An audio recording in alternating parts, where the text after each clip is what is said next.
Let's now tell you that at least 20 people, including 5 journalists, have been killed in an Israeli strike on Nasser Hospital in southern Gaza. Among the dead are a Reuters cameraman and an Associated Press journalist, with reports also confirming a journalist from Al-Jazeera was killed. According to Hamas-run Civil Defence, an initial strike hit the hospital, followed by a second attack as rescuers arrived. The Israeli military confirmed carrying out the strike, but expressed regret for any harm to uninvolved individuals, emphasizing they do not target journalists. These targets incident follows another attack 2 weeks ago near al-Shifa Hospital in Gaza City, where 6 journalists lost their lives. And joining us on the news to discuss this is an international analyst, Bolu Michael-Biyi, and he joins me live from Manzini in Eswatini. Thank you so much, Bolu, for coming around. Thank you for having me.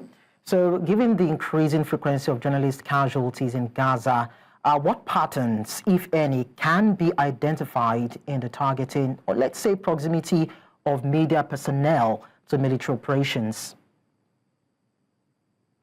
Well, I think there's actually a pattern of proximity. Journalists often gather in civilian areas, be it hospitals, schools, and all that, rescue sites, and community spaces where all the strikes happen.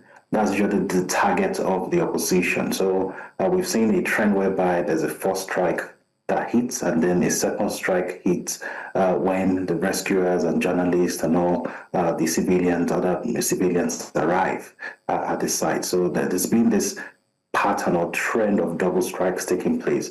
So in modern asymmetric wars like the one we're seeing now, journalists, they risk being seen less as neutral observers. They are seen more as intelligence sources, especially by the enemies. So they're seen as an intelligence risk because of their cameras, their machines, and the kind of reporting they do. And because of this, journalists are not usually encouraged to go to war areas, to war zones. It's not like journalists are being targeted. It's just that they get caught up in the operational space of war. You say they're not being targeted, but then let's look at the implications of these repeated journalist casualties, most especially in Gaza, on press freedom and war reporting in conflict zones.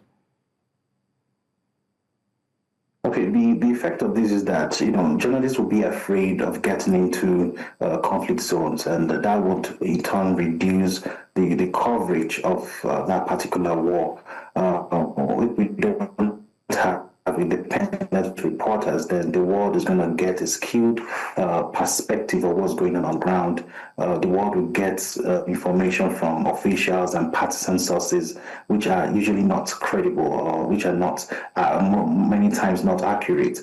And there's also a risk of having a precedent whereby, other areas, other conflict areas would follow a particular pattern. If they see, for example, that in Gaza, journalists are not being protected, these other conflict zones may want to follow the same pattern. And in turn, the public would lose access to credible information. The public would lose access to first-hand reporting, and that will weaken the accountability of the war.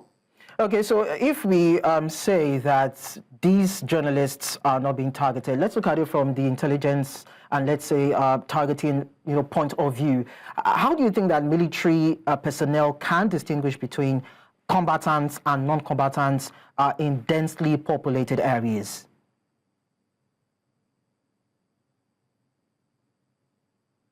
Yeah, I mean, it's there's a distinction problem. It happens all the time in different contexts. For example, women and children are often used as human shields. And that is terrorists. They do that a lot. So that the targeting will be a problem for the opposition. So there's a distinction problem in places like hospitals. Fighters and civilians, they mix in those places, and that makes targeting decision harder. Armies often say that there are sites that they are used for dual purpose. What do I mean by that? It means that they are used for both civilian and military purposes. So journalists, they cluster at these attack sites, to give their reports. And this may be misinterpreted as an association with the militants or with the enemies. So journalists, they die not always because they are a direct target. They are usually not a direct target, but because of how intelligence reads the situation in crowded zones. And like I said earlier, they are often perceived as an intelligence risk by the opposition. Well, just so that we hope that more markers or maybe protection mechanism can be provided for these people who actually lose their lives, sacrificing their lives on the line of duty to get us the stories. Thank you so much, Bolu Michael-Biyi, for sharing your thoughts with us.